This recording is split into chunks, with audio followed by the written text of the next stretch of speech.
கிறிஸ்துவுக்குள் அன்பான தேவ ஜனங்களே, ஆசீர்வதிக்கப்பட்ட புதிய ஆண்டின் முதல் உயிர்த்தெழுந்த ஆராதனைக்காய் நன்றியோடு கர்த்தரை ஸ்தோத்திரிக்கிறேன். இந்த முதல் வாரத்திலும் கூட ஆண்டவருடைய செய்தியை கேட்கும்படி கர்த்தர் உதவி செய்திருக்கிறார். அல்லேலூயா. யோவேல் தீர்க்கதரிசியின் புஸ்தகம் 2ஆம் அதிகாரம் 26ஆம் வசனம் இப்படியாய் சொல்லுகிறது, நீங்கள் சம்பூர்ணமாய் சாப்பிட்டு திருப்தி அடைந்து உங்களை அதிசயமாய் நடத்தி வந்த உங்கள் தேவனாகிய கர்த்தருடைய நாமத்தை துதிப்பீர்கள். என் ஜனங்கள் ஒருபோதும் வெட்கப்பட்டு போவதில்லை. அல்லேலூயா. என் ஜனங்கள் ஒருபோதும் வெட்கப்பட்டு போவதில்லை. அப்ப ஆண்டவருடைய பிள்ளைகளாகிய நாம் ஒருபோதும் வெட்கப்பட்டு போவதில்லை. அல்லேலூயா. இந்த நாட்களிலே பாடுகள், போராட்டங்கள், நெருக்கங்கள், கஷ்டங்கள், வியாதிகள், பலவீனங்கள் எல்லாம் வரும்போது சில நேரங்களிலே நாம் வெட்கப்பட்டு போகிற ஒரு சூழ்நிலையை காண முடிகிறது. அல்லேலூயா. ஆனால் ஆண்டவர் இந்த புதிய ஆண்டிலே முதல் உயிர்த்தெழுந்த நாள் ஆராதனையிலே நமக்கு சொல்லுகிறார், என் ஜனம் ஒருபோதும் வெட்கப்பட்டு போவதில்லை என்று சொல்வதற்கு முன்பாக நீங்கள் சம்பூர்ணமாய் சாப்பிட்டு திருப்தி அடைந்து உங்களை அதிசயமாய் நடத்தி வந்த தேவனுடைய நாமத்தை.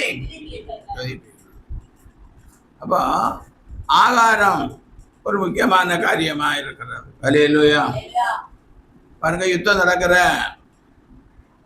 ஒவ்வொரு இடத்துலையும் பார்க்கும்போது, குறிப்பாக காசா என்று சொல்லப்பட்டுகிற அந்த இடத்தை பார்க்கும்போது பாருங்கள், ஒரு பெரிய டெம்போ லாரியிலே, அதாவது 10 டெம்போ லாரி அப்படியே வந்தாலும் கூட அந்த ஜனங்கள் சாதா ஒரு பாத்திரத்தை எடுத்துக்கொண்டு என்ன செய்கிறார்கள்? ஓடுகிறார்கள். மிகவும் கஷ்டமாக இருக்கிறது அதை பார்க்கும்போது. இப்படிப்பட்ட சூழ்நிலையை பார்த்து பல உலகத்திலே உள்ள பல வசதி படைத்தவர்கள் எல்லாம் திரும்ப என்ன செய்து கொண்டிருக்கிறார்கள்? உதவி செய்து கொண்டிருக்கிறார். அப்போ மனுஷன் பசியினாலே வேதனைப்படுகிறது, ஆண்டவருக்கு கூட என்ன செய்யலை, பிரியமா இல்லை.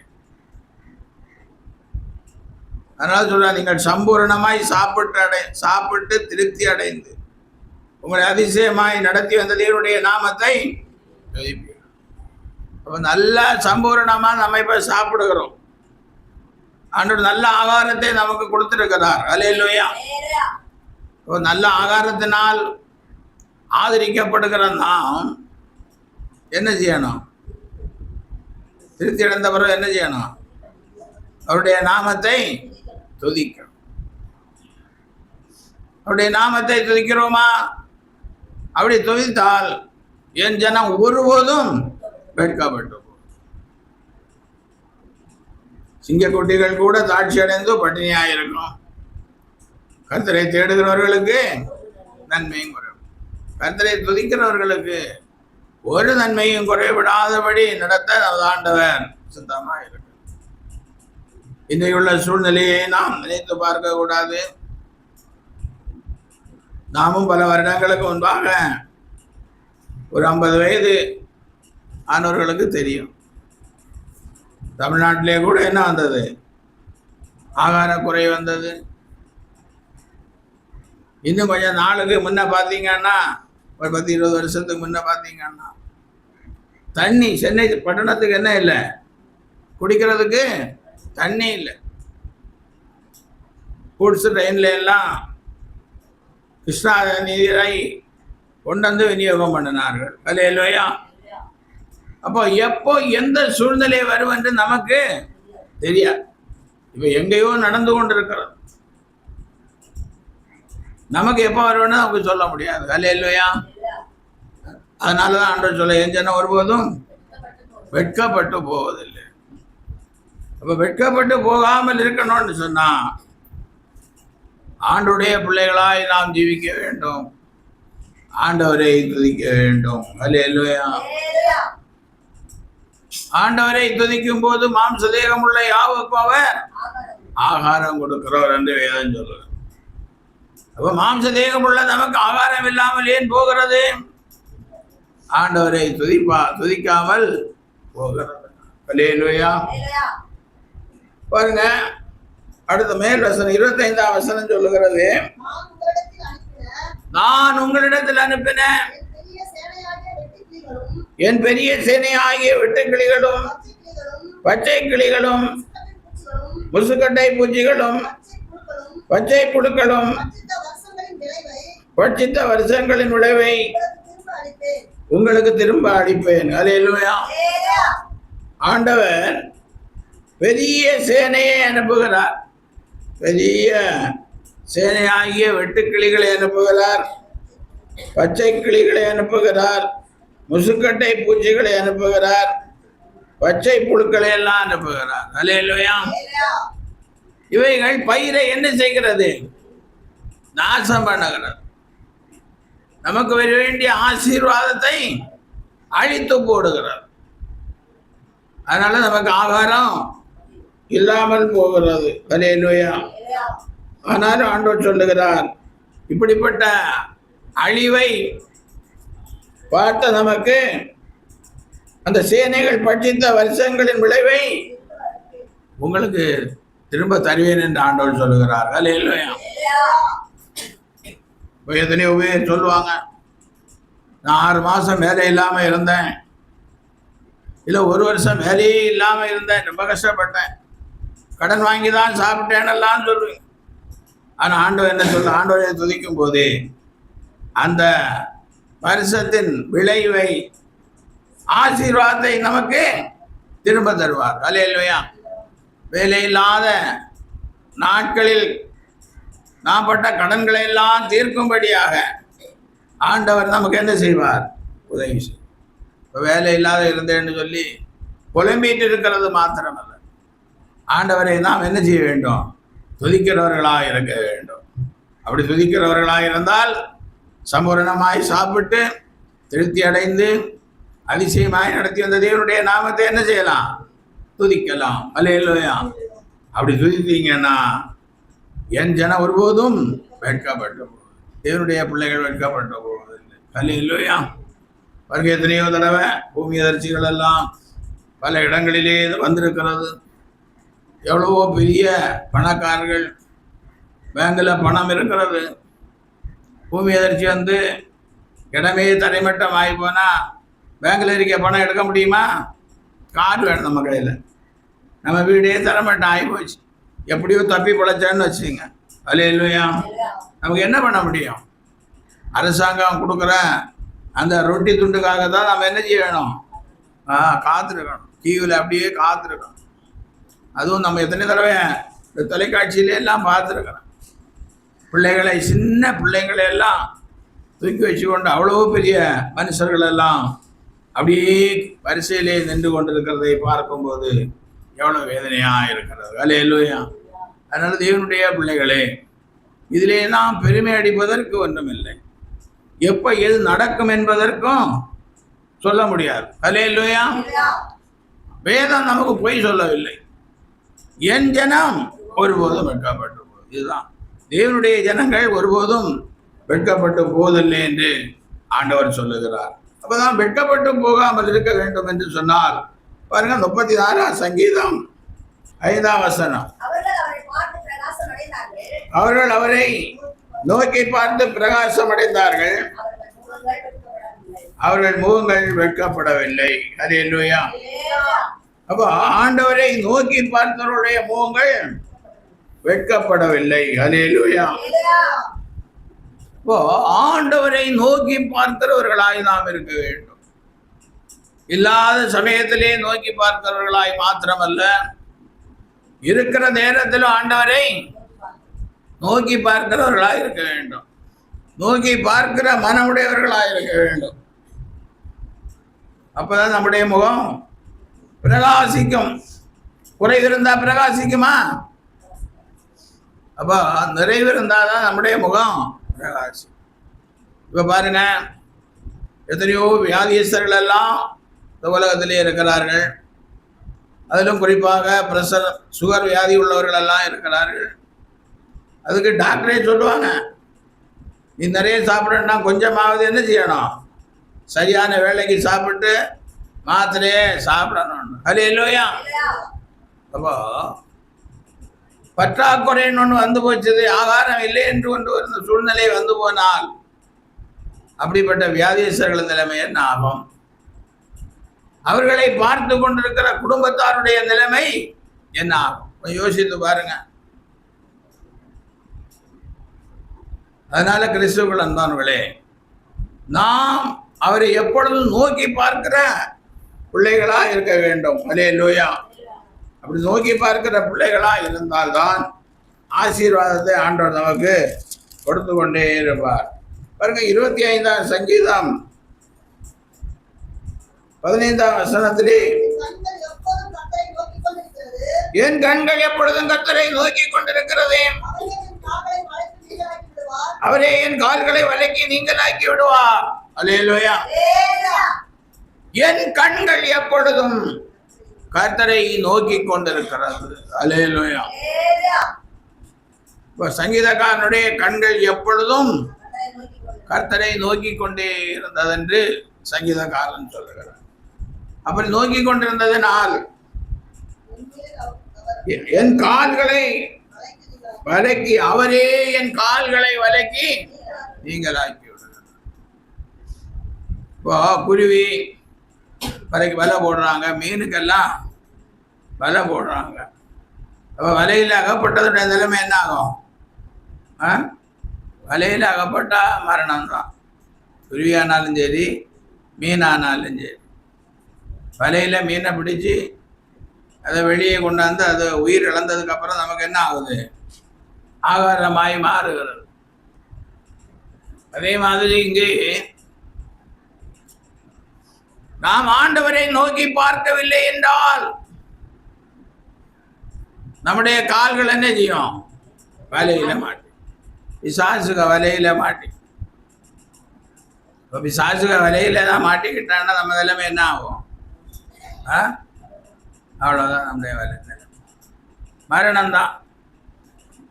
அதனாலதான் இங்கே சங்கீதக்காரன் சொல்லுகிறார், என் கண்கள் எப்பொழுதும் கர்த்தரை நோக்கி கொண்டிருக்கிறது, அவரே என் கால்களை வலக்கி நீங்களாய். இதை நாம் ஆண்டுடைய வார்த்தையை நாம் சொன்னால் அநேகர் ஏற்றுக்கொள்வது. ஆனால் தேவனுடைய பிள்ளைகள் அநேகர் அதை என்ன செய்கிறார்கள்? ஏற்றுக்கொள்ளுகிறார்கள். அல்லேலூயா. அப்படி ஏற்றுக்கொள்ளுகிறவர்களுக்கு ஆண்டவர் வலியை நீங்களாக்கி அவர்களை பாதுகாத்துக் கொள்வார்கள். அல்லேலூயா. பாருங்க, ஏசாயா 45ஆம் அதிகாரம் 22ஆம் வசனத்திலே தான் வாசிக்கும் போது, பூமியின் எல்லையெங்கும் உள்ளவர்களே என்னை நோக்கி பாருங்கள், அப்பொழுது ரட்சிக்கப்படுவீர்கள். அல்லேலூயா. பூமியின் எல்லையில எங்க உள்ளவர்களானாலும் சரி, அமெரிக்காவில் இருக்கிறவர்களானாலும் சரி, ரஷ்யாவிலே இருக்கிறவர்கள் ஆனாலும் சரி, இந்தியாவிலே இருக்கிறவர்கள் ஆனாலும் சரி, தமிழ்நாட்டிலே இருக்கிறவர்கள் ஆனாலும் சரி, ஆண்டவராகிய இயேசு கிறிஸ்துவை நோக்கி பார்த்தால் என்ன நடக்கும்? ரட்சிப்பு உண்டாகும், ஆசீர்வாதம் உண்டாகும், சமாதானம் உண்டாகும், சந்தோஷம் உண்டாகும். பாருங்க, ஏசாயா, அதே ஏசாயா 38ஆம் அதிகாரம் 14ஆம் வசனத்தை நாம் வாசிக்கும் போது, ஆண்டவரே 38:14 நமட்டை போலும் தகைவலான் குருவியை போலும் கூவினேன், புறாவை போல் புலம்பினேன். என் கண்கள் உயர பார்த்ததனால் பூத்து போயின. கர்த்தாவே, ஒடுங்கி போகிறேன், என் காரியத்தை மேற்போட்டுக் கொள்ளும் என்றேன். அல்லேலூயா. எசேக்கியேல் அரசனுக்கு ஒரு செய்தி வருகிறது. ஏசாயா தீர்க்கதரிசி மூலம். என்ன செய்தி? நீர் மரித்து போவீர், பிழைக்க மாட்டீர், வீட்டு காரியத்தை என்ன செய் ஒழுங்கு. எப்படி இருக்கும்? ஆண்டவரே செய்தியை கொடுக்கிறார். நீர் மரித்து போவீர், நீர் பிழைக்க மாட்டீர், அதனால வீட்டு காரியத்தை என்ன செய் ஒழுங்குபடும். அப்பதான் அவர் என்ன செய்கிறார்? நமட்டை போலும் தகவலான் குருவியை போலும் கூவினேன், புறாவை போல் புலம்பினேன், கண்கள் உயர பார்த்ததனால் பூத்து போயின. கர்த்தாவே, ஒடுங்கி போகிறேன், என் காரியத்தை மேற்கொள். ஆமா, அப்போ கூவுகிறார், புலம்புகிறார், உயர பார்க்கிறார். அல்லேலூயா. இப்போ உயர பார்த்ததுனால கண் என்னாச்சு? ஆமா, ஒண்ணுமே தெரிய மாட்டேங்குது. கண்ணு பூத்து போச்சு, கண்ணில் பூ விழுந்து போச்சு. இப்போ சாதா கண்ணில் பூ விழுந்தா என்ன பண்ணுவாங்க இப்போ எல்லாம்? ஆமா, கண் ஆஸ்பத்திரியில் ஆப்ரேஷன் பண்ணுவாங்க. அநேக கண்ணு பூத்து போனதுனால என்ன நடந்திருக்கு? எசேக்கியா அரசனுடைய கண்ணு பூத்து. ஆனா 5வது வசனத்துக்கு அதுக்கு விட இருக்கு. நீ போய் எசேக்கியாவை நோக்கி, உன் தகப்பனாகிய தாவீதின் தேவனாயிருக்கிற கர்த்தர் சொல்லுகிறது என்னவென்றால், உன் விண்ணப்பத்தை கேட்டேன், உன் கண்ணீரை கண்டேன், உன் நாட்களோடு 15 வருஷத்தை கூட்டுவேன். அல்லேலூயா.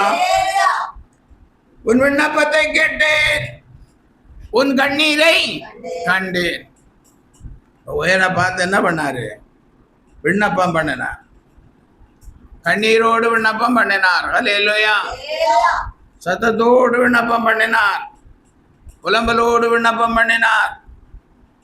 ஆண்டவர் எசேக்கியா அரசனுடைய வாழ்க்கையிலே ஆயுஷ் நாட்களை 15 வருடம் கூட்டி கொடுத்தார். அல்லேலூயா. ஆண்டவரை நோக்கி பார்த்ததினால் எசேக்கியா அரசனுடைய முகம் பிரகாசித்தது. அல்லேலூயா. அதனால எந்த ஒரு சூழ்நிலையா இருந்தாலும் நாம் ஆண்டவரை என்ன செய்ய வேண்டும்? நோக்கி பார்க்க வேண்டும். ஜெபம் பண்ணும்போது ஆண்டவரை நோக்கி பார்த்து ஜெபம் பண்ண வேண்டும். அப்படி நோக்கி பார்த்து ஜெபம் பண்ணும்போது நம்முடைய முகங்கள் பிரகாசிக்கும்படி ஆண்டவர் செய்வார். அல்லேலூயா. முகம் பிரகாசிக்க வேண்டியன்னா சந்தோஷமா இருந்தால் தான் முகம் பிரகாசிக்கும். துக்கத்தில் முகம் என்ன செய்யாது? பிரகாசிக்க. அப்போ நமக்கு சந்தோஷத்தை மகிழ்ச்சியை ஆண்டவர் கட்டளையிடுவார். கிறிஸ்துவுக்குள் அன்பானவர்களே, ஆகவே நாம் கர்த்தரை என்ன செய்யணும்? ஓகே. அப்போ கால்களை வலைக்கி நீங்கள் ஆக்குவார். நம்ம இப்போவே பிரச்சனைகள் வருகிறதற்கு முன்பாக, கஷ்டங்கள் வருகிறதற்கு முன்பாக என்ன செய்யணும்? நோக்கி பார்த்து கொண்டே இருக்க வேண்டும். தினமும் நோக்கி பார்த்து கொண்டே இருக்க வேண்டும். அல்லேலூயா. தனியாக நோக்கி பார்க்கணும், குடும்பமாகவும் நோக்கி பார்க்கணும். அல்லேலூயா. அப்படி நோக்கி பார்த்தால் நம்முடைய முகங்கள் பிரகாசிக்கும்படி செய்வார். அல்லேலூயா. நம்முடைய கால்களை வலைக்கி நீங்கள் ஆக்குவார். அதனால் தேவனுடைய பிள்ளைகளே, எசேக்கியா போல பிரச்சனை வந்ததுக்கு அப்புறம் தான் நோக்கி பார்க்கணும்னு கிடையாது. பிரச்சனை வருகிறதற்கு முன்பாக நாம் அவரை நோக்கி பார்த்து கொண்டிருந்தோம் என்று சொன்னால் நம்முடைய கால்களை வலைக்கு நீங்கள் ஆக்கி விடுவார். அல்லேலூயா. அதனால நோக்கி பார்ப்பது தேவனுடைய பிள்ளைகளுக்கு ஒரு முக்கியமானதா இருக்கு. தினமும் ஆண்டவரை நோக்கி பார்க்க வேண்டும். அல்லேலூயா. அதிகாலையில் என்னை தேடுகிறவர்கள் என்னை கண்டடைவார். அதிகாலையில நோக்கி பார். இன்னும் சங்கீதக்காரன் சொல்லுகிறான், நான் 7 தரம் என்ன செய்கிறேன்? ஆமா, மை நோக்கி துதிக்கிறேன். 7 தரம். அதெல்லாம் நாம இப்ப செய்யறது பாருங்க. அந்த முஸ்லீம் மதத்தினர், இஸ்லாமியர்கள் அவருடைய ஆலயத்திலே இருந்து ஒரு சத்தம் வரும். உடனே அவங்க பாக்கெட்டில் வச்சிருக்கிற அந்த கைக்குட்டையை கர்ச்சிப்பை எடுத்து தலையில போட்டுருவாங்க. அல்லேலூயா. முடிஞ்சா அங்கேயே முட்டி போட்டுருவாங்க.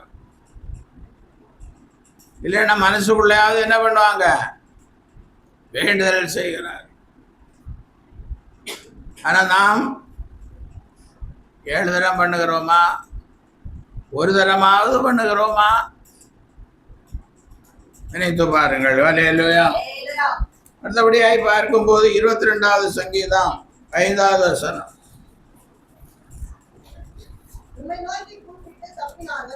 உம்மை நோக்கி கூப்பிட்டு தப்பினார்கள்,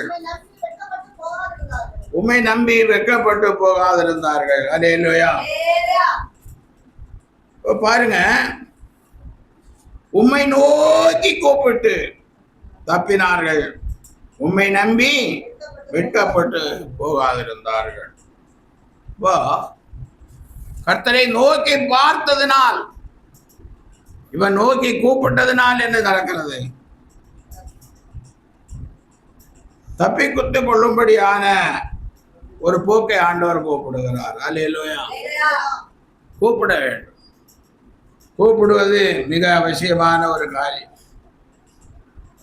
21ஆம் சங்கீதம் 15ஆம் வசனத்தை நாம் பார்க்கும் போது, அவன் என்னை நோக்கி கூப்பிடுவான், நான் அவனுக்கு மறு உத்தரவு அருளி செய்வேன். ஆபத்தில் நானே அவனோடு இருந்து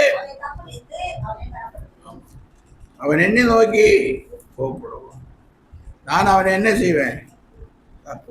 அல்லேலூயா. கூப்பிடணும். யார் கூப்பிடுறாங்களோ அவர்களை ஆண்டவர் என்ன செய்கிறார்? தப்பு வைக்கிறார். அல்லேலூயா. கூப்பிடுவது மிக அவசியமான காரியமாக. பிரச்சனைகள் எல்லாம் வரும்போது என்ன செய்யணும்? கூப்பிடணும். பிரச்சனை வராத நேரத்தில் என்ன செய்யணும்? கூப்பிடணும். கூப்பிட்டா ஆசீர்வாதம் அப்படியே வானத்திலிருந்து போச்சு. யுத்தத்திலே அரசர்கள் எல்லாம் யுத்த நேரத்திலே கூட என்ன செய்தார்கள்? கூப்பிட்டார்.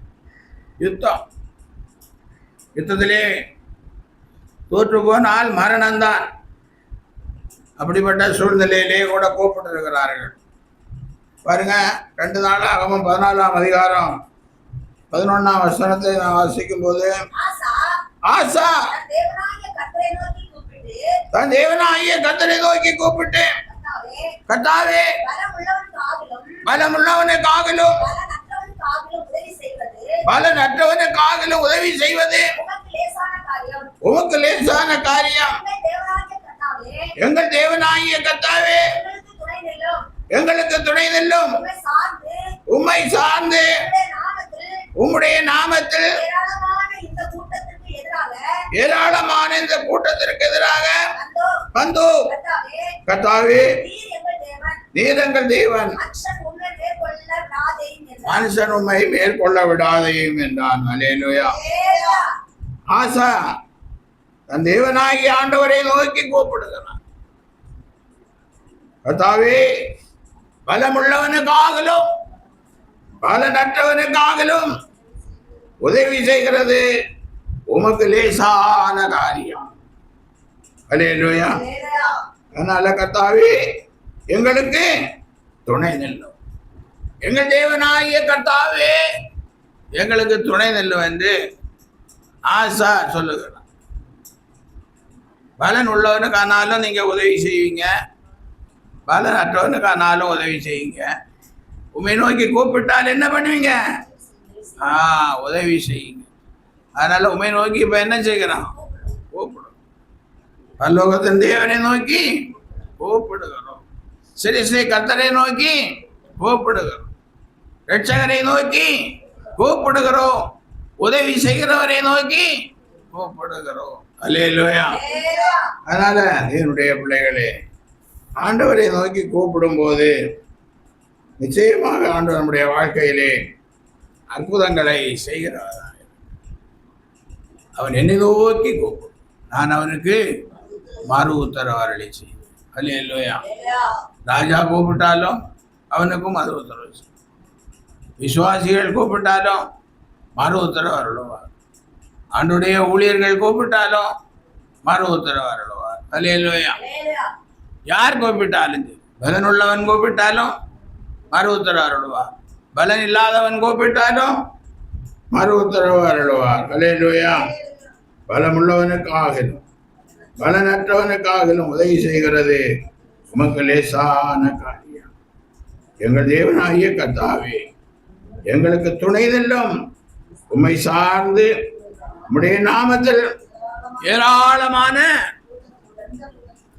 இந்த எதிரான கூட்டத்திற்கு எதிராக வந்துட்டாங்க, யுத்தம் பண்ண வந்துட்டாங்க. இப்ப சொல்றாரு ஆசா, உண்மை நம்பி உண்மை சார்ந்து இந்த ஏராளமான கூட்டத்துக்கு எதிராக நாங்க என்ன செய்யும்? வந்திருக்கிறோம். அல்லேலூயா. அப்படி கூப்பிட்டதுனால ஆசா யுத்தத்திலே வெற்றியை பெற்றுக் கொள்ளும்படியான ஒரு சூழ்நிலையை கர்த்தர் கொடுத்தார். அல்லேலூயா. அதனால யுத்தத்துக்கு போன ராஜாவையே கூப்பிட்ட போது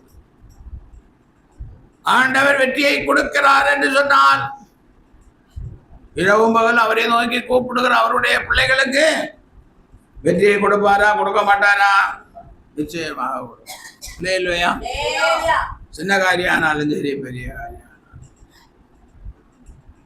நாம் கூப்பிட்டால் நிச்சயமாக ஆண்டவராகிய இயேசு நம்முடைய வாழ்க்கையிலே அற்புதங்களை செய்யும். அல்லேலூயா. அதனால கூப்பிட்டு கொண்டே இருக்க, நாம் புறாவை போல தகைவலான் குருவியை போல என்ன செய்யணும்? ஆமாம், கூப்பிடணும். பாருங்க, புறா பாருங்க, எப்போ பார்த்தாலும் அது வாயில இருந்து என்ன வரும்? அவர் சத்தம் வந்து கொண்டே ஒன்று. அதே மாதிரி நாமும் என்ன செய்யணும்? கூப்பிடணும். ஆண்டவரை நோக்கி கூப்பிடும் போது ஆண்டவர் நம்முடைய வாழ்க்கையிலே அற்புதங்களை செய்வார். வேதத்திலே வாசிக்கும் போது எத்தனையோ இடங்களிலே கூப்பிட்டதனால் வெற்றி பெற்றதாக எழுதப்பட்டிருக்கிறது. அல்லேலூயா. கூப்பிட்ட ஒருவரையும் ஆண்டவர் என்ன செய்யல? வெறுமையாய் விடவில்லை. ராஜா கூப்பிட்டாலும் விடவில்லை, சங்கீதக்காரன் கூப்பிட்டாலும் விடவில்லை, யார் கூப்பிட்டாலும் விடவில்லை. அதான் சொல்ல, அவன் என்னை நோக்கி கூப்பிடுவான், நான் அவனுக்கு உத்தரவு அளிச்சு, ஆபத்தில் நானே அவனோடு இருந்து அவனை தப்புவித்து அவனை கரப்படும். அதனால நாம் என்ன செய்யணும்? முதல்ல ஆண்டவரை நோக்கி பார்த்தா ஆண்டவர் நாம வெட்கப்பட்டு போகாதபடி நடத்துவார். ரெண்டாவது, ஆண்டவரை நோக்கி என்ன செய்யணும்? அப்போ நாம் வெட்கப்பட்டு போகாதபடி செய்வார் ஆண்டவர். கிறிஸ்தவனாக இருக்கிறேன்னு சொல்லிட்டு வெறும் கிறிஸ்தவனாக இருந்தால் முடியாது. நமது ஆண்டவரை என்ன செய்யணும்? ஆமாம், நோக்கி பாருங்க, எங்கே இருக்கிறாருன்னு நோக்கி. இயேசுவை நாம் எங்கே காணலாம், அவர் பேசுவதை நாம் எங்கே கேட்கலாம். அல்லேலூயா. அப்போ எங்கே இருக்கிறாருன்னு அவரை என்ன செய்யிட்டு இருக்கணும்? தேடிக்கிட்டே இருக்கணும், நோக்கி பார்த்து கொண்டே இருக்கணும், கூப்பிட்டு கொண்டே இருக்க வேண்டும். என்னை ஆசீர்வதியோன்னு சொல்லி என்ன செய்யணும்? கூப்பிட்டு கொண்டு. இன்னைக்கு எல்லா வேலைக்கும் நேரம் இருக்கிறது, ஆண்டவரை நோக்கி கூப்பிடுகிறதற்கு நமக்கு என்ன இல்லை? நேரம் இல்லை. அதனால் தேவனுடைய பிள்ளைகளே, ஆண்டவரை நோக்கி என்ன செய்யுங்க? கூப்பிடுங்க. அடுத்தபடி ஆய்ப்பா இருக்கும்போது ரோமர்கள் தெரிவிப்போம் 10ஆம் அதிகாரம் 11ஆம் வசனம். அவரை விசுவாசிக்கிறவன் எவனோ அவன் வெட்கப்படுவதில்லை என்று வேதம் சொல்லுகிறது. அல்லேலூயா. ஆண்டவரை விசுவாசிக்கிறவன் எவனோ அவன் வெட்கப்படுவதில்லை என்று வேதம் சொல்லுகிறார். அல்லேலூயா. இப்போ கூப்பிடுகிறோம், நோக்கி பார்க்கிறோம், இதெல்லாம் எப்படி நடக்கணும்?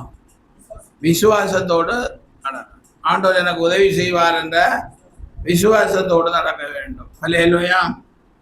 பாருங்க, எபிரேயர் 11:6 சொல்லப்பட்டிருக்கிறது, விசுவாசம் இல்லாமல் தேவனுக்கு பிரியமாயிருப்பது கூடாத காரியம். அப்போ விசுவாசம் நிச்சயமாய் ஆண்டவரை நோக்கி பார்த்தால் ஆண்டவர் எனக்கு உதவி செய்வார், இயேசுவை நோக்கி கூப்பிட்டால் இயேசு எனக்கு உதவி செய்வார் என்ற எண்ணத்தோட நம்ம என்ன செய்யணும்? கூப்பிடணும். நிறைய விசுவாசிகளும் சாட்சி சொல்லுவாங்க, நிறைய ஊழியக்காரர்கள் கூட நிறைய சாட்சிகளை சொல்லுவாங்க. ஆனால் அந்த சாட்சி எப்படி வந்தது? ஆண்டவரை விசுவாசித்ததுனால் கிடைத்தது. அல்லேலூயா. ஆமாம். இப்போ வருஷ தொடக்கம் ஆனாலும் சரி, மற்ற நாட்களிலே ஆனாலும் சரி, சாட்சி சொல்லுகிற தேவனுடைய பிள்ளைகள் கர்த்தர் அற்புதத்தை செய்தார் என்று சாட்சி சொல்வார்கள். அல்லேலூயா. அப்போது ஆண்டவரை நோக்கி கூப்பிட்டதுனால ஆண்டவர் எனக்கு உதவி செய்தார். அதான் இங்க என்ன சொல்லப்பட்டிருக்கிறது? அவரை விசுவாசிக்கிறவன் எவனோ அவன் வெட்கப்படுவதில்லை என்று வேதம் சொல்லுகிறது. விசுவாசித்தால் வெட்கப்படுவதில்லை. ஆனால் விசுவாசம் இல்லாமல் தேவனுக்கு பிரியமாயிருப்பது கூடாது. இப்போ பாருங்க, ஆண்டவருடைய சமூகத்திலே போன எத்தனையோ வியாதியஸ்தர்கள் எல்லாம் விசுவாசத்தினால தான் அவர்கள் ஆசீர்வாதங்களை பெற்றுக்கொள்ள முடிந்தது. மார்க் எழுதின சுவிசேஷம் 5ஆம் அதிகாரத்திலே தான் இருந்த ஒரு 25ஆம் வசனத்தில் நான் பார்க்கும்போது, அங்கே பெரும்பாடுள்ள ஒரு ஸ்திரீ ஆண்டவர் மேலே ஒரு நல்ல விசுவாசம் வைத்து ஆண்டவருடைய சமூகத்தை தேடி போகிறார். அல்லேலூயா. அப்பொழுது 12 வருஷமாய் பெரும்பாடுள்ள ஒரு ஸ்திரீ அநேக வைத்தியர்களால் மிகவும் வருத்தப்பட்டு தனக்கு உண்டான எல்லாவற்றையும் செலவழித்தோம், சற்றாகிலும் குணமடையாமல் அதிக வருத்தப்படுகிற போது இயேசுவை குறித்து கேள்விப்பட்டு நான் அவருடைய வஸ்திரங்களை ஆகலும் தொட்டால் சுஸ்தமாவேன் என்று சொல்லி ஜன கூட்டத்துக்குள்ளே அவருக்கு பின்னாக வந்து அவருடைய வஸ்திரத்தை தொட்டாள். உடனே அவருடைய உதரத்தின் ஊரல் நின்று போயிட்டு அந்த வேதனை நீங்கி ஆரோக்கியம் அடைந்ததை அவள் தன் சரீரத்தில் உணர்ந்தாள். உடனே இயேசு தம்மிடத்திலிருந்து வல்லமை புறப்பட்டதை நமக்குள் அறிந்து ஜன கூட்டத்துக்குள்ளே திரும்பி என் வஸ்திரங்களை தொட்டது யார் என்று கேட்டார். அவருடைய சீஷர்கள் அவரை நோக்கி திரளான ஜனங்கள் உம்மை நெருக்கிக் கொண்டிருக்கிறதை நீர் கண்டும்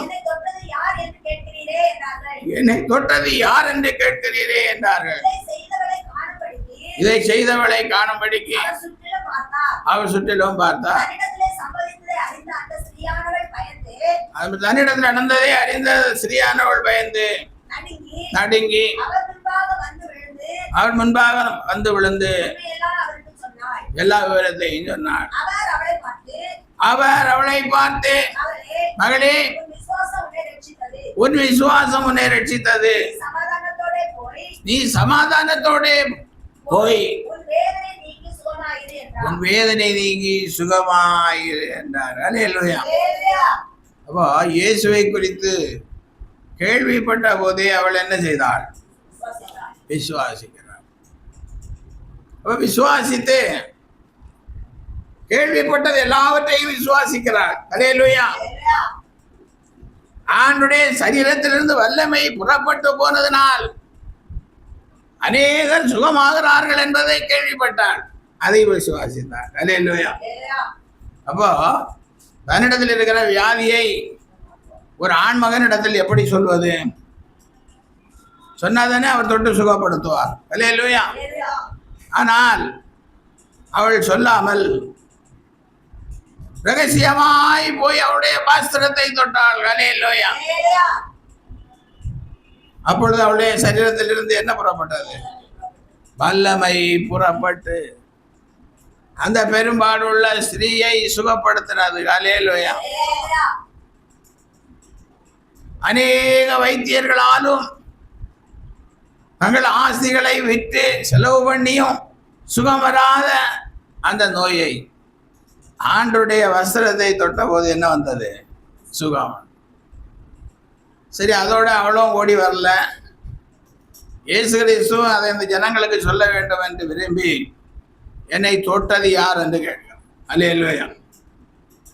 உடனே சீசர்கள் எல்லாம் சொன்னாங்க, இவ்வளோ பெரிய கூட்டம் ஐயா, அவ்வளோ பேருமே நெருங்கி கொண்டிருக்கும் போது என்னை தொட்டது யாருன்னு கேட்கிறீர்கள்? இல்லையா, காரணத்தோடு ஒருத்தர் தொட்டாங்க. அல்லேலூயா. விசுவாசத்தோடு ஒருத்தர் தொட்டாருங்கள். அல்லேலூயா. உடனே அந்த ஸ்ரீ ஆண்டவருக்கு முன்பாக வந்து நடந்தவைகளை எல்லாம் கூட்டத்துல நெருக்கத்துல தொடுகிறது வேற, காரணத்தோடு தொடுகிறது வேற. அல்லேலூயா. இயேசுவை விசுவாசத்தோடு தொட்டாள். அவருடைய வஸ்திரத்தை விசுவாசத்தோடு தொட்டாள். அதனாலதான் ஆண்டவர் சொல்லுகிறார், ஸ்திரீயே, உன் விசுவாசம் உன்னை ரட்சிக்கும்.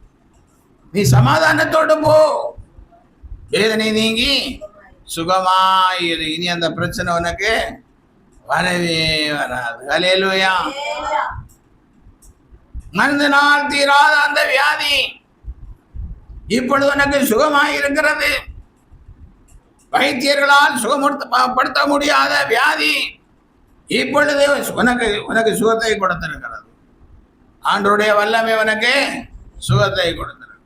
அதனால் நீ சுகமாக போ, வேதனை நீங்கி சுகமாய். அல்லேலூயா. அப்ப விசுவாசம் நமக்குள்ளே வேண்டும். விசுவாசம் இல்லையா ஒன்றும் பண்ண முடியாது. அல்லேலூயா. பாருங்க, ஆதியாகமம் 12ஆம் அதிகாரம் 1-2 வசனங்களை வாசிக்கும் போது கர்த்தர் ஆபிரகாமை நோக்கி, நீ உன் தேசத்தையும் உன் இனத்தையும் உன் தகப்பனுடைய வீட்டை விட்டு புறப்பட்டு நான் உனக்கு காண்பிக்கும் தேசத்துக்கு போ. நான் உன்னை பெரிய ஜாதியாக்கி உன்னை ஆசீர்வதித்து உன் பேரை பெருமைப்படுத்துவேன். நீ ஆசீர்வாதமாக இருப்பாய். அல்லேலூயா. ஆபிரகாமை நோக்கி ஆண்டவர் காரியத்தை சொல்லுகிறார். நீ உன் தேசத்தையும் உன் இனத்தையும் உன் தகப்பனுடைய வீட்டை விட்டு புறப்பட்டு நான் உன்னை காண்பிக்கும் தேசத்துக்கு நான் உன்னை பெரிய ஜாதியாக்கி உன்னை ஆசீர்வதித்து உன் பேரை பெருமைப்படுத்துவேன். நீ ஆசீர்வாதமாக இருப்பாய். அல்லேலூயா. கிறிஸ்துவுக்குள் அன்பானவர்களே, ஆண்டுடைய வார்த்தை இங்கு சொல்லப்படுகிறது. ஆண்டுடைய வார்த்தைக்கு ஆபிரகாம் கீழ்ப்படுகிறான். அல்லேலூயா. அப்போ ஆண்டுடைய வார்த்தைக்கு அவன் கீழ்ப்பட்டதுனாலே ஆபிரகாம் தேவனை விசுவாசித்தான், அது அவனுக்கு நீதியாக எண்ணப்பட்டது. அல்லேலூயா. அப்போ ஆண்டுடைய வார்த்தையை ஆபிரகாம் விசுவாசித்ததினாலே தேவன் அதை நீதியாய் எண்ணினார். இங்க என்ன பண்ணி சொன்னாரு? நீ உன் தேசத்தையும் உன் இனத்தையும் தகப்பன் வீட்டையும் விட்டு புறப்பட்டு நான் காண்பிக்கும் தேசத்திற்கு போ. நான் உன்னை என்ன செய்வேன்? ஆசீர்வதித்து பெரிய ஜாதி ஆக்குவேன். அல்லேலூயா. நான் உன்னை ஆசீர்வதித்து பெரிய ஜாதி ஆக்குவேன் என்று சொல்லுகிறார். அல்லேலூயா. இப்ப தேவனுடைய ஆபிரகாமை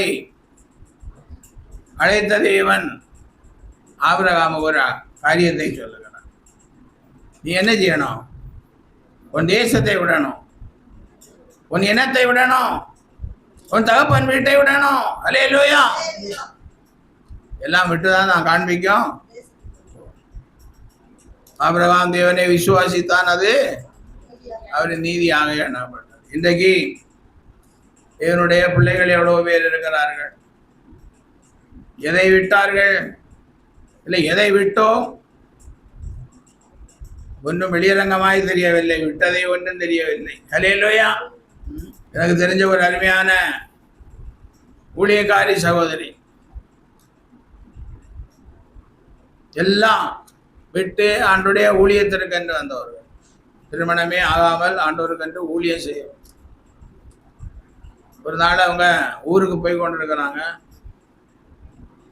நானும் அதே வண்டியில ஊருக்கு போயிட்டு இருக்கிறேன். அப்போ அவர்களோடு விசாரித்தான் உறவினர் ஒருத்தருக்கு திருமணம், அதனால போறேன் அப்படின்னாங்க. அப்படி சொல்லிட்டு சொன்னாங்க, என்னுடைய முறையை நான் என்ன செய்யக்கூடாது, விட்டு கொடுக்க கூடாது. ஹல்லேலூயா. முறை இருக்கான், முறை. எல்லாவற்றையும் விட்டு வந்ததுக்கு அப்புறம் கூட அந்த சகோதரிக்கு என்ன இருக்கிறது? முறை இருக்கிறது. கிறிஸ்துவ அன்பானவர்களே, இன்னைக்கு நிறைய கிறிஸ்தவர்கள் ஊழியக்காரர்கள் எல்லாம் அப்படிதான். பேர் இன்னும் மாற மாட்டேங்குது. நிறைய பேருக்கு முறைமைகள் மாற மாட்டேங்குது. என்னென்னலாமோ பண்ணிட்டு இருக்கிறாங்க. அவ எப்படி ஆசீர்வதிக்கிறது? அப்புறம் கொஞ்ச நாள் கழித்து அந்த சகோதரியை பார்க்க வேண்டிய ஒரு சூழ்நிலை வந்தது. பார்த்தபோது எனக்கு பயங்கரமான நெஞ்சு வலி. செக்கப் பண்ணுனா என்ன இருக்கிறது? இருதயத்தில் ஓட்டை இருக்கலாம். ஹல்லேலூயா. நீ லோத்தின் மனைவி திரும்பி பார்த்து உப்பு தோணான.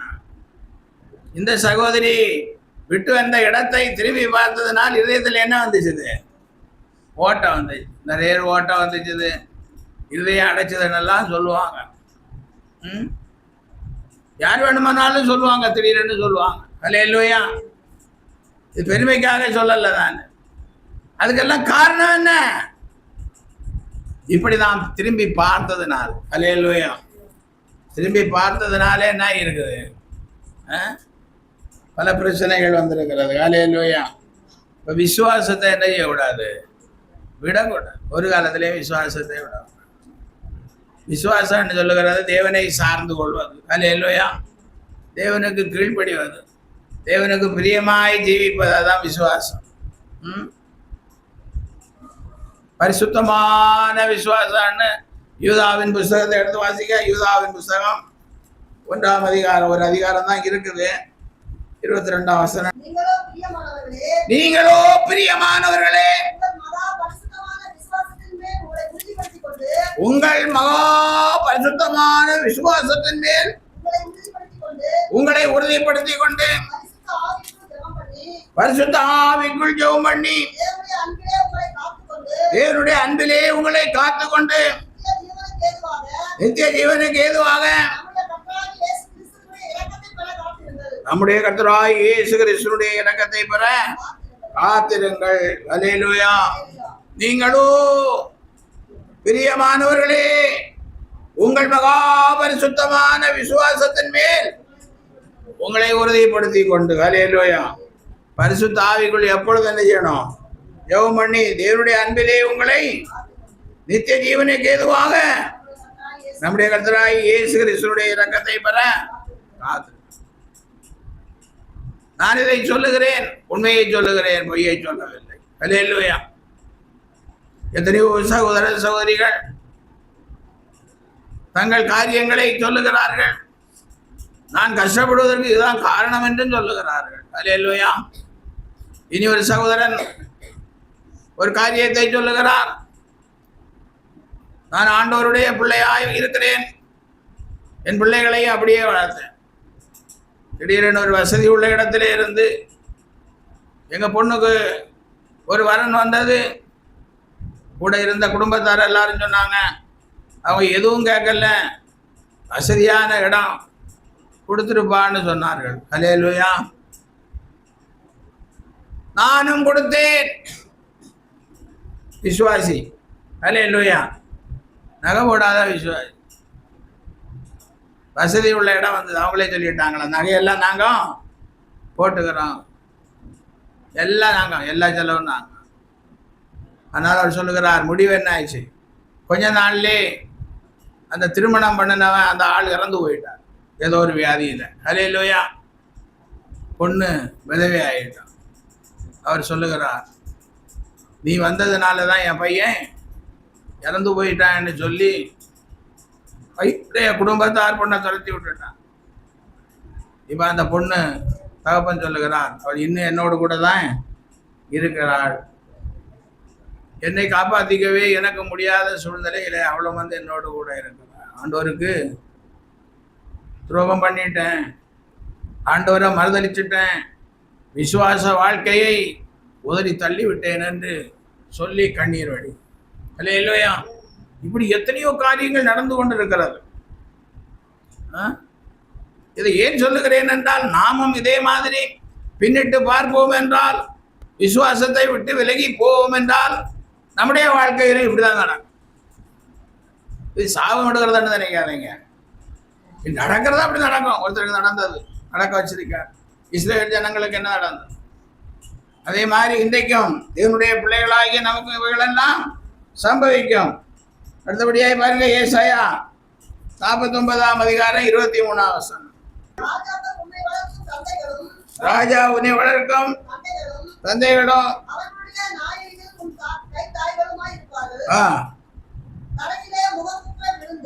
தகையிலே முகங்குப்புற விழுந்து உன்னை பணிந்து உன் கால்களின் தூளை நக்குவார்கள். நான் கர்த்தர், எனக்கு காத்திருக்கிறவர்கள் வெட்கப்படுவதில்லை என்பதை அப்பொழுது அறிந்து கொள்வாய். ஹல்லேலூயா. கர்த்தருக்கு காத்திருக்கிறவர்கள் வெட்கப்பட்டு போவதில்லை. ஹல்லேலூயா. அவருக்கு என்ன ஆசீர்வாதம்? காத்திருக்கிறவர்கள் ராஜாக்கள் உன்னை வளர்க்கும் தந்தைகளும் அவருடைய நாயகிகள் உன் கைத்தாய்களுமாயிருப்பார்கள். அறையிலே முகங்குப்புற விழுந்து உன்னை பணிந்து உன் கால்களின் தூளை நக்குவார்கள். நான் கர்த்தர், எனக்கு காத்திருக்கிறவர்கள் வெட்கப்படுவதில்லை என்பதை அப்பொழுது அறிந்து கொள்வார். ஹல்லேலூயா. ஆண்டவர் காத்திருந்தா உன்னை வளர்க்கிறதற்கு யார் வருவாங்க? ராஜாக்கள் வருவார்கள். ஹல்லேலூயா. உன்னை நாயகிகள், ராஜாக்களின் மனைவிகள் உன்னை என்ன செய்வார்கள்? வளர்க்கிறவர்களாயிருப்பார்கள், உன் கைத்தாய்களுமாயிருப்பார்கள். ஹல்லேலூயா. எப்படிப்பட்ட ஆசீர்வாதத்தை ஆண்டவர் வச்சிருக்கிறார். காத்திருந்தால் நீ வெட்கப்பட்டு போவதில்லை. இன்னைக்கு ஒரு ஆசீர்வாதம் வேணும், இல்லை ஒரு சுகம் வேணும், ஒரு வேலை வேணும் அப்படின்னா நாம் காத்திருக்கிறோமா? நம்ம காத்திருக்கிற அனுபவமே நம்மிடத்துல இல்லாமல் இருக்கு. ஹல்லேலூயா. பஸ் ஏறுறதுக்கு காத்திருப்போம், ட்ரெயின் ஏறுறதுக்கு காத்திருப்போம், ஏரோப்ளேன் ஏறுறதுக்கெல்லாம் காத்திருப்போம். ஹல்லேலூயா. ஆனால் நாம் ஆண்டோடைய சமூகத்தில் என்ன செய்கிறதில்லை? காத்திருப்பதில்லை. ஆண்டோடத்திலிருந்து ஆசீர்வாதத்தை பெற்றுக்கொள்ள காத்திருப்பதில்லை. பாருங்க, யாக்கோவின் நிருபம் 5ஆம் அதிகாரம் 7ஆம் வசனத்திலே இப்படியாய் சொல்லப்பட்டிருக்கிறது. இப்படி இருக்க சகோதரரே, கர்த்தர் வருமளவும் நீடிய பொறுமையாயிருங்கள். பயிரிடுகிறவன் பூமியின் நற்பலனை அடைய வேண்டும் என்று முன்மாரியும் பின்மாரியும் வருமளவும் நீடிய பொறுமையோடையே காத்திருக்கிறார். நீங்களும் நீடிய பொறுமையோடு இருந்து உங்கள் இதயங்களை ஸ்திரப்படுத்துங்கள். ஹல்லேலூயா. பாருங்க, ஒரு பயிரிடுகிறவன் அவனுக்கு தெரியும் அந்த பயிர் எத்தனை மாதம் என்று விளைச்சல். ஆனால் அதுக்கு பயிரை போட்டுட்டு என்ன செய்வான்? காத்திருக்கிறான், முன்மாரிக்கும் பின்மாரிக்கும். நம்ம சபையின் சகோதரி மேரி சகோதரி சொல்லுவாங்க, எங்களுக்கு இருக்கிற பூமியெல்லாம் வானம் பார்த்த பூமி என்று. ஹல்லேலூயா. அவங்க பயிரை போட்டுட்டு என்ன செய்வாங்க? அப்படியே காத்திருப்பாங்க, எப்போ மழை பெய்யும், எப்போ மழை பெய்யும். இல்லைன்னா மழை பெய்கிற நேரம் பார்த்து பயிர் போடுவாங்க. ஹல்லேலூயா. அதே மாதிரி நாம் ஆண்டவரிடத்திலிருந்து ஆசீர்வாதத்தை பெற்றுக்கொள்வதற்கு என்ன செய்யணும்? காத்திருக்கணும். காத்திருக்கிறவர்களாக இருக்க வேண்டும். நம்பிக்கை விசுவாசத்தோட ஆண்டுடைய சமூகத்தில் காத்திருக்கணும். காத்திருக்கும் போது என் ஜனம் ஒருபோதும் வெட்கப்பட்டு போதில்லை என்று சொன்ன ஆண்டவர் நாம் வெட்கப்பட்டு போகாதபடி நம்மை நடத்துவார். ஹல்லேலூயா. அடுத்தபடியாய் பாருங்கள், சங்கீதம் 25ஆம் சங்கீதம் 2-3 வசனங்களை வாசிங்க. என் தேவனே, உம்மை நம்பி இருக்கிறேன். நான் வெட்கப்பட்டு போகாதபடி செய்யும். என் சத்துருக்கள் என்னை மேற்கொண்டு மகிழ விடாதிரும். உம்மை நோக்கி காத்திருக்கிற ஒருவரும் வெட்கப்பட்டு போகாதபடி செய்யும். போதும். முகாந்திரம் இல்லாமல் துரோகம் பண்ணுகிறவர்கள் வெட்கப்பட்டு பாருங்கள். அதுவும் தேவையில்லை. என் தேவனே, உம்மை நம்பி இருக்கிறேன். நான் வெட்கப்பட்டு போகாதபடி செய்யும். என் சத்துருக்கள் என்னை நோக்கி மேற்கொண்டு உம்மை நோக்கி காத்திருக்கிற ஒருவரும். ஆமா, நான் உம்மை நம்பி இருக்கிறேன். நான் வெட்கப்பட்டு போகாதபடி. 2வது வசனம் மட்டும் தான் போதும். ஹல்லேலூயா. நான் உம்மை நம்பி இருக்கிறேன். நான் வெட்கப்பட்டு போகாதபடி செய்யும். ஹல்லேலூயா. 33ஆம் சங்கீதத்தை நான் வாசிக்கும் போது 33ஆம் சங்கீதம் கடைசி 2 வசனம். அவருடைய பரிசுத்த நாமத்தை நான் நம்பி இருக்கிறபடியால் நம்முடைய இருதயம் அவருக்குள் களிகூரும். கர்த்தாவே, நாங்கள் உம்மை நம்பி இருக்கிறபடியே உம்முடைய கிருபை எங்கள் மேல் இருப்பதாக. ஹல்லேலூயா. எவ்வளவு நம்பிக்கை ஆண்டவர் மேல் வைத்திருக்கிறீங்களோ அவ்வளவாய் கிருபை என்ன செய்யும்? எங்கள் மேல். ஆமா, நம்முடைய நம்பிக்கை எப்படி இருக்கும்? எவ்வளவு நேரம் நம்புவோம்? எத்தனை நாள் நம்புவோம்? அப்படி நம்பிக்கையோட இருந்தாதான் ஆண்டவரிடத்துல இருந்து ஆசீர்வாதம். ஹல்லேலூயா. அது என்னதான் வாசித்தோம்? அவருடைய பரிசுத்த நாமத்தை நான் நம்பி இருக்கிறபடியால் நம்முடைய இதயம் அவருக்குள். நம்பிக்கை, ஆண்டவர் மேல நம்பிக்கை வச்சு கொண்டு இருந்தீங்கன்னா நம்முடைய இருதயம் களிகூறும்படி செய்வார். ஹல்லேலூயா. அதான் கர்த்தாவே, நாங்கள் உம்மை நம்பி இருக்கிறபடியே உமது கிருபை எங்கள் மேல் இருப்பதாக. ஹல்லேலூயா. நாங்கள் நம்பி இருக்கிறபடி எவ்வளவு நம்புகிறோமோ. இப்போ 1 கிராம் தங்கம் என்ன விலை? அதுக்குள்ள பணத்தை கொடுக்கறது போல. ஹல்லேலூயா. நாம் எவ்வளவு அதிகமாய் நம்புகிறோமோ அவ்வளவாய் ஆண்டவரிடத்திலிருந்து என்ன உண்டாகும்?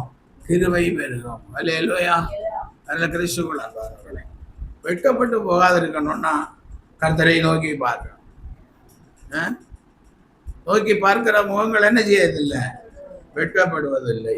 அப்புறம் ஆண்டவரை நோக்கி நாம் என்ன செய்யணும்? கூப்பிடணும். கூப்பிட்டா வெட்கப்பட்டு போவதில்லை. அப்புறம் ஆண்டவர் மேலே எப்படி இருக்கணும்? விசுவாசம் உள்ளவர்கள். விசுவாசம் இருந்தால் வெட்கப்பட்டு போகுது. இப்போ கர்த்தருடைய சமூகத்தில் நாம் காத்திருந்தால் வெட்கப்பட்டு போவதில்லை. நம்பிக்கையோடு காத்திருந்தால் நாம் வெட்கப்பட்டு எல்லா இந்த வார்த்தைகள் நீங்கள் மீண்டும் யூடியூப் சேனலில் பார்த்து என்னென்ன செய்ய வேண்டும் என்பதை அறிந்து அதன்படி நடவுங்கள். நிச்சயமாக ஆண்டவராகிய இயேசு கிறிஸ்து என் ஜனம் ஒருபோதும் வெட்கப்பட்டு போவதில்லை என்று வாக்கு கொடுத்திருக்கிறார். வாக்கு கொடுத்த தேவன் நிச்சயமாக நமக்கு உதவி செய்வார். ஹல்லேலூயா. நம்முடைய வாழ்க்கையிலே அற்புதங்களை செய்வார். நாம் நிச்சயமாக நல்ல ஒரு சாட்சிகளாய் தேவன் நம்மை எடுத்து நிறுத்துவார். ஹல்லேலூயா. அதனால என் ஜனம் ஒருபோதும் வெட்கப்பட்டு போவதில்லை என்று சொன்ன தெய்வத்தை நோக்கி நாம் ஜெபிக்க வேண்டும்.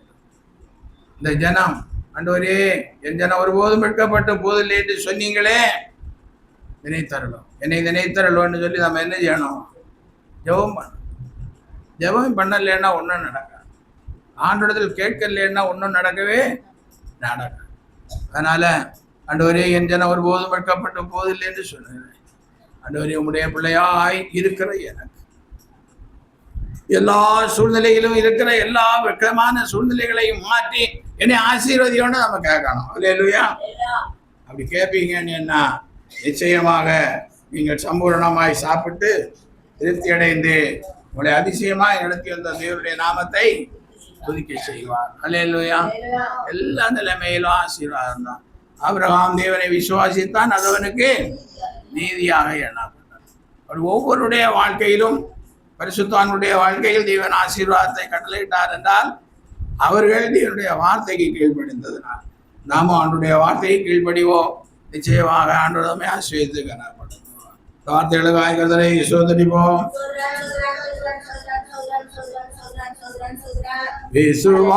விசுவாசத்தால் பிழைத்தோங்க வீரபாதை காட்டினீரே.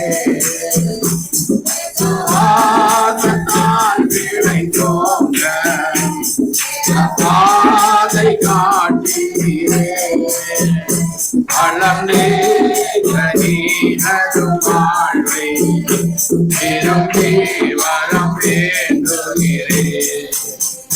வளர்ந்தே கனீரும் வாழ்வை விரும்பி வரம் வேண்டுகிறேன். பெருபாதம் இவந்தே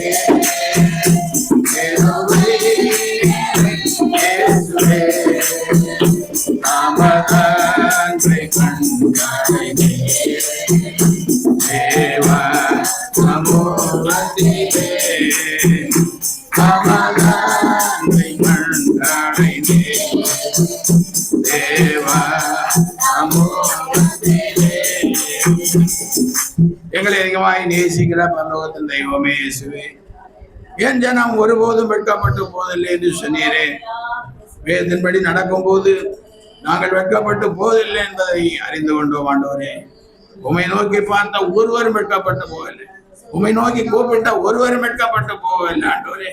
உம்மை விசுவாசித்தவர்கள் ஒருவரும் வெட்கப்பட்டு போகவில்லை ஆண்டவரே. இப்படியே பாத்திலே காத்திரு நம்பிக்கையோடு காத்திருந்த ஒருவரும் வெட்கப்பட்டு போகவில்லை ஆண்டவரே. இந்த கேட்ட வசனங்களின்படி நாங்கள் நடந்து ஆண்டவருடைய ஆசீர்வாதத்தை பெற்ற இவனுள்ள சாட்சிகளாய் இருக்கவும் ஆண்டவரே, எங்களை சூழ்ந்திருக்கிற நண்பர்கள், உறவினர்கள், உலகத்தாருக்கு இயேசுவை சொல்லத்தக்கதான் கிருபையை தரும்படியாய் செய்வீர்கள். கிருபை தாங்கட்டும் ஆண்டவரே. கிருபையிலே பிள்ளைகள் பலப்பட உதவி செய்வீராக. இயேசு நாமத்தில் பிதாவே. ஆத்துமாவே கர்த்தரை ஸ்தோத்திரி, ஆத்துமாவே கர்த்தரை ஸ்தோத்திரி. அவர் நக்கரமங்களை எல்லாம் மன்னித்து உன் நோய்களை எல்லாம் குணமாக்கி அழிவுக்கு விலக்கி மீட்டு கழுக்கு சுகமாய் திரும்ப வாழவேன். யாருக்கும் கர்த்தர் நீதியையும் நியாயத்தையும் செய்கிறார்.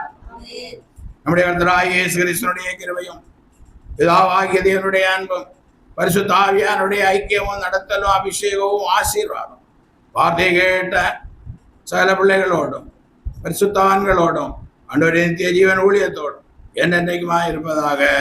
ஆமென்.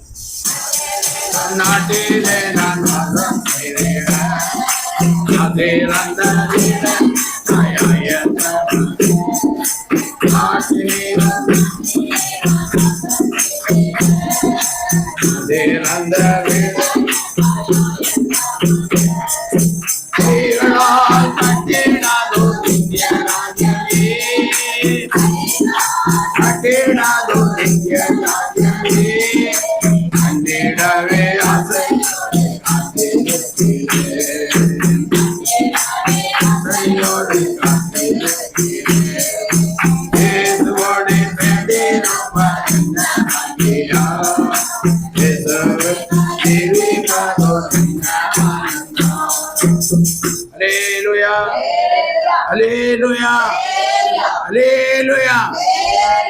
விசுவாசிக்கிறவங்க யாவரையும் ஆண்டவர் ஆசீர்வதித்து God bless you. Praise the Lord.